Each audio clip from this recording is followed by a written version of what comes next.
এই যে ধরেন লুটপাটগুলো হয় কারা করে? আমলারাই এটা সিস্টেমটা করে দেয়। ওরাও কিছু কমিশন খায়, রাজনীতিবিদদেরকে কিছু দেয়, মিডিয়া আছে এটার বিভিন্ন সেক্টরের ভিতরে দালাল যারা এই ফড়িয়াগুলো করে ওদেরকে দেয়, ব্যবসায়ী একটা গোষ্ঠী আছে তাদেরকে দেয়, ভাগ বটারা করে পাবলিকের পয়সাগুলো এরা মাইরে খায়। ওইখানে ওই হোটেলটা কিভাবে হলো, ওইটার আদৌ অনুমতি আছে কিনা, ওইটা প্রপার কি বলে যে কমপ্লায়েন্স মেনটেন করে ওই হোটেলটা হয়েছে কিনা, এবং এটা কারা অনুমোদন দিয়ে এলো, অবশ্যই এটা পশ্চিমবঙ্গ সরকারের দায়। এটা তো সিম্পলি এখন এটা পশ্চিমবঙ্গ সরকারকে এইভাবে বলতে পারতে হবে। বাংলাদেশের পররাষ্ট্র মন্ত্রণালয় এবং স্থানীয় যে কমিশন আছে আমাদের, ওইখানে যে হাই কমিশন আছে, হাই কমিশনকে এটা বলতে পারতে হবে যে এখানে ক্ষতিপূরণ দেওয়ার ব্যবস্থা তোমরা করবা। এবং বাংলাদেশি রোগীরা, যেহেতু আমরা রাতারাতি এটা করতে পারছি না, বাংলাদেশি রোগীরা আসবে, এই বাংলাদেশি রোগীদের জন্য দায়িত্ব হচ্ছে আমাদের। আর ইভেন সরকারের ওইখানকার হাইকমিশন, আমি এটা আছে কিনা আমি জানি না, ওইখানকার হাইকমিশন আমাদের যে রোগীরা যান সেই রোগীদেরকে দেখভাল করা কিংবা রোগীদের সাথে একটা আলাদা যোগাযোগ করার জন্য একটা সেল কমিশনার আছে, আলাদা সেল আছে কিনা, মানে এই রোগীদের জন্য আলাদা কোনো একটা সেল ওই ডেপুটি হাই কমিশনে আলাদা কোনো সেল আছে কিনা, না থাকলে এটা দ্রুত ওপেন করা দরকার। কারণ ওইখানে যেহেতু আমাদের লোকেরা অনেক ধরনের সমস্যায় পড়তে পারে, এই সমস্যাগুলো তারা কার কাছে যাবে তখন নিশ্চয়ই বাংলাদেশ সরকারের যারা ওইখানে আছেন তাদের তো এটা দায়িত্ব। তো ওইটা করতে পারতে হবে আর কি। তো এখন ব্যাপারটা হচ্ছে কি যে এখন বাউল ভাই এই মুহূর্তেও তো সরাসরি কিছু সহযোগিতা তাদের প্রয়োজন। না, ওইখানে আমাদের অলরেডি আমরা দেখেছি যে আমাদের হাই কমিশনের লোকজন অলরেডি মানে গতকালকে থেকেই তারা অ্যাক্টিভ আছেন, তারা তাদের মোবাইল নম্বর দিয়ে ফেসবুকে কিংবা মিডিয়াতে প্রচার করেছেন যে কোনো অসুবিধা হলে যাতে এখানে যোগাযোগ করা হয়, এবং তারা ওখানে তৎপর আছেন। এটা ঠিক আছে, এটা সাধুবাদ জানানোর মতো। এই মুহূর্তে তারা এটা করছেন। এখন হচ্ছে যে যত দ্রুত সম্ভব এই লোকগুলোকে দেশে ফেরত আনা, তাদের মানে স্বজনদের কাছে তাদের ইয়েগুলো হস্তান্তর করা, এটা হচ্ছে কি এই মুহূর্তে জরুরি। তারপরে তো এরপরে আমাদেরকে এইটার জন্য আলাদা করে একটা উদ্যোগ নিতে হবে যে এইভাবে তো কতদিন চলবে। প্রথম কথা হচ্ছে যে স্বাস্থ্য ব্যবস্থা যেখানে আছে এটা আমরা বুঝি যে আপনি একটা ন্যাশনাল কথা, আমি আজকে যদি মানে বিরোধিতার খাতিরে শুধু বিরোধিতা করে সরকারের উপরে দায় চাপাই দিয়ে এটা হবে না, এটা রাতারাতি এটা ঠিক করতে পারবে না। এটা একটা সার্টেন টাইম পর্যন্ত আমাদের এইভাবে চলবে। তো যেখানে চলবে, এই যে ধরেন প্রতি বছর এখানে ৬,০০০ কোটি টাকা শুধু ইন্ডিয়া থেকে আমাদের মানুষেরা খরচ করে আসে চিকিৎসার জন্য, তাহলে এই অনেক মানুষ নিশ্চয়ই যায়, তাহলে এই মানুষগুলোকে দেখভাল করার জন্য আমাদের আলাদা ব্যবস্থাপনা ওইখানে লাগবে, নাম্বার ১। নাম্বার ২ হচ্ছে এই ৬,০০০ কোটি আমি ওইখানে খরচ করব না, সেটার জন্য বাংলাদেশ আসলে কি ব্যবস্থা নেবে সেইখানে আমরা প্ল্যান জানতে চাই। ১৫০ টাকার ভাতের গল্প দিয়ে, লাঞ্চের গল্প দিয়ে আমাদের এই প্ল্যান ভুলাই দিলে কিন্তু হবে না। কারণ প্ল্যান কিন্তু আমাদেরকে বলেছে যে বিমান থেকে নেমেই বলেছে যে আই হ্যাভ এ প্ল্যান। তাহলে এই ১৫০ টাকার ভাতের উদাহরণ প্রতিদিন দিয়ে আমাদের এই প্ল্যান ভুলাইলে হবে না। এখানে ২০ কোটি মানুষের স্বাস্থ্য ব্যবস্থার জন্য কি প্ল্যান নিয়েছেন এটা আমরা জানতে চাই, এটা আমাদেরকে বলতে পারতে হবে। আমাদের মানুষরা এইভাবে মানবেতর জীবনযাপন করবে, আর যেই মানুষদের ট্যাক্সের পয়সা এই রাষ্ট্র চলে, যেই মানুষদের ট্যাক্সের পয়সা এই ১৫০ টাকার লাঞ্চের বিল আসে, তাই এই মানুষদেরকে আপনি কি স্বাস্থ্যসেবা দিবেন, সেটার জন্য কি উদ্যোগ নিচ্ছেন এইটা আমাদেরকে জানাতে হবে। এবং এইখানে এতটুকু বলতে পারতে হবে যে এইখানকার কোনো মানুষ যেন টাকা না থাকার কারণে সে বলতে না পারে যে আমার চিকিৎসা হচ্ছে না। এবং আমার কাছে ধরেন টাকা নাই, আমি একটা সরকারি হসপিটালে যাব, আমি ওই মানের সেবা পেতে চাই যে সেবাটা এভার কেয়ার কিংবা ইউনাইটেড হসপিটালে পাওয়া যায়। এটা দেওয়া সম্ভব। কেন? ইউনাইটেড হসপিটাল এবং এভার কেয়ার হসপিটালের বাজেট কিংবা ক্ষমতা বাংলাদেশ রাষ্ট্র থেকে বড় না। বাংলাদেশ রাষ্ট্র এটা করতে পারে, সেটা করার জন্য যথেষ্ট পরিমাণ বাজেট বাংলাদেশ রাষ্ট্রকে আমরা গত দশকের বেশি ধরে আমরা দিচ্ছি। আগে কি হয়েছে? লুটপাট হয়েছে, চুরি হয়েছে। এখন এই লুটপাট আপনারা কিভাবে বন্ধ করবেন, বন্ধ করে কিভাবে আপনার ধরেন এইখানে স্বাস্থ্য মানুষকে নিশ্চিত করবেন, সেটার জন্য কাঠামোগত পলিসিগত কি পরিবর্তন করবেন, এটা প্রথমত আমরা জানতে চাই। দ্বিতীয়ত উদ্যোগ এবং অ্যাকশানে দেখতে চাই। আপনি খেয়াল করে দেখেন, আপনি এটা যে করবেন, স্বাস্থ্য সচিবকে আপনি সার্চ করে দেখেন, এই লোকের সাথে স্বাস্থ্যের কোনো সম্পর্ক নেই, অ্যাডমিন ক্যাডার থেকে এসছে। এটা হচ্ছে বাংলাদেশের ধরেন অন্যতম আর একটা বড় সংকটের জায়গা। বাংলাদেশে যাহা কিছু আপনি সংকট দেখেন, রাষ্ট্রের যাহা কিছু সংকট দেখেন, এটা পুরো সংকটে যদি আপনি ১০০ করেন, এটা পার্সেন্টেজ করলে কোনোভাবে ৫০-এর নিচে তো নয়। আমার ধারণা ৬০-৭০ ভাগ দায়ী হচ্ছে এই আমলাতন্ত্র, একদম মাথাবাড়ির একটা আমলাতন্ত্র। বাংলাদেশের আমলারা পৃথিবীর সমস্ত কিছু জানে, সে ধরেন ভূমি জানে, সে আইন জানে, সে স্বরাষ্ট্র জানে, সে ম্যাজিস্ট্রেসি করে, বিচার করে কিন্তু।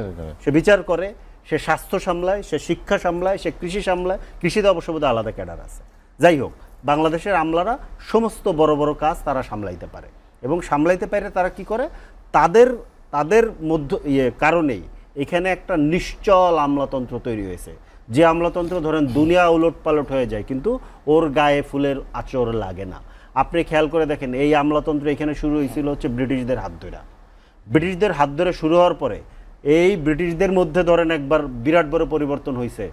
1857 সালের প্রথম যে স্বাধীনতা যুদ্ধ, এটাকে অনেকে বিদ্রোহ বলে, এটা তো আমাদের যুদ্ধ। আমরা তো ব্রিটিশদের কাছ থেকে স্বাধীনতা পাওয়ার জন্য আমরা যুদ্ধ করেছিলাম।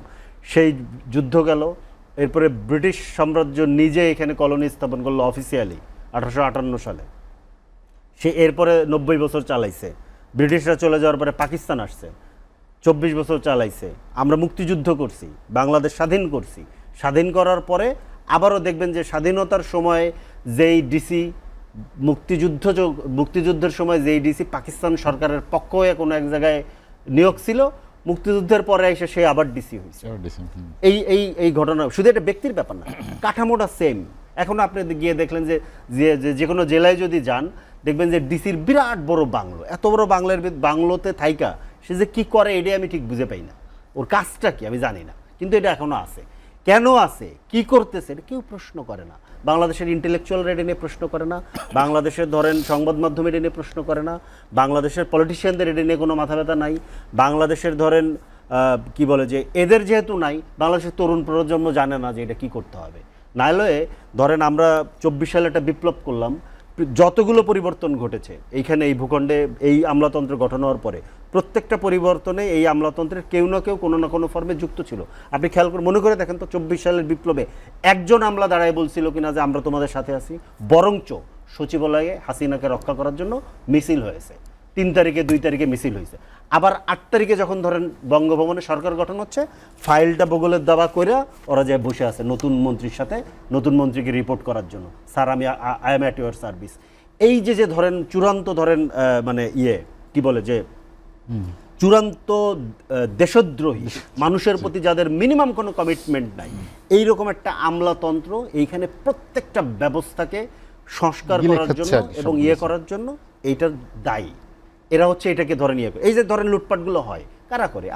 আমলারাই এটা সিস্টেমটা করে দেয়। ওরাও কিছু কমিশন খায়, রাজনীতিবিদদেরকে কিছু দেয়, মিডিয়া আছে এটার বিভিন্ন সেক্টরের ভিতরে দালাল যারা এই ফড়িয়াগুলো করে ওদেরকে দেয়, ব্যবসায়ী একটা গোষ্ঠী আছে তাদেরকে দেয়, ভাগ বটারা করে পাবলিকের পয়সাগুলো এরা মাইরে খায়। যখন আপনার প্রয়োজন হয়, একটা মানুষ যখন একটা সিরিয়াস অসুখে পড়ে, তখন তাকে বাঁচানোর জন্য তার পরিবার যেভাবে হয়ে ওঠে, উদ্বিগ্ন হয়ে ওঠে, এবং তারা সর্বোচ্চ তাদের সামর্থ্য অনুযায়ী করতে চায়, তো সেইখানে প্রয়োজন আসলে কোনো উচিত মানে না। এখন আমাদের জন্য এইটা করা, এটা অ্যারেঞ্জমেন্ট ধরেন 6,000 কোটি টাকা বছরে যায় শুধু চিকিৎসা ব্যয়, ওইখানে আরও যাতায়াত এটা সেটা থাকা খাওয়া মিলে ধরেন আমি ধরে নিলাম 10,000 কোটি টাকা বছরে যায়। এই 10,000 কোটি টাকা যে বছরে যায়, কি কি রোগের জন্য যাচ্ছে, কোন ধরনের মানুষরা যাচ্ছে, কোন কোন হসপিটালে যাচ্ছে, সেখানে তারা কি কি সেবা পাচ্ছে, কি কি মানের ডাক্তার ওইখানে তাদেরকে চিকিৎসা দেয়, কি কি টেকনোলজি ওইখানে ব্যবহার করে, এরকম ধরেন 10টা হেড যদি আপনি লেখেন, না 10টা প্রধান হেড যদি লেখেন, একটা গবেষক দল আমাদের যে কোনো ঢাকা মেডিকেল কিংবা বঙ্গবন্ধু মেডিকেলের যে কোনো একটা গবেষক দলকে যদি 1 মাস থেকে 2 মাস সময় দেন, তারা আপনাকে এত চমৎকার রিপোর্ট করে দিবে যে আপনি জানবেন, তখন আমার ধারণা ওইটা করতে কয়েক লাখ টাকা মাত্র লাগবে।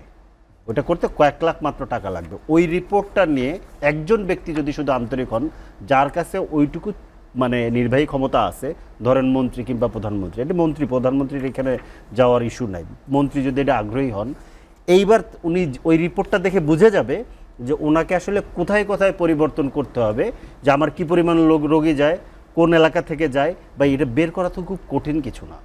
সমস্যাটা কি হয় জানেন? সমস্যাটা হচ্ছে যে আমাদের এইখানে ধরেন আমরা যখন বিরোধী দলে থাকি, তখন হচ্ছে যে অনেক বড় বড় কথা বলি, সরকারকে ধরেন দায় দিই। সরকারে যাওয়ার পর আমরা ধরেন ক্ষমতার চেয়ারে এসি থাকে, তো উপরে লাল বাতি ঘুরতে থাকে, সব ভুলে যাই বেমালুম।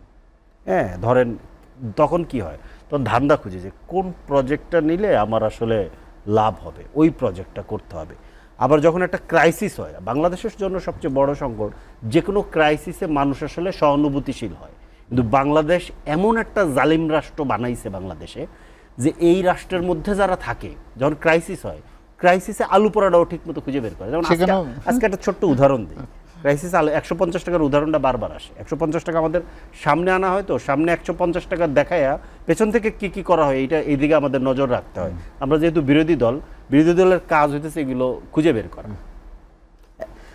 এলএনজি, এক কার্গো এলএনজি বিনা দরপত্রে আজকে অর্ডার দেওয়া হয়েছে, প্রায় $24 করে এক ইউনিট। প্রায় $24।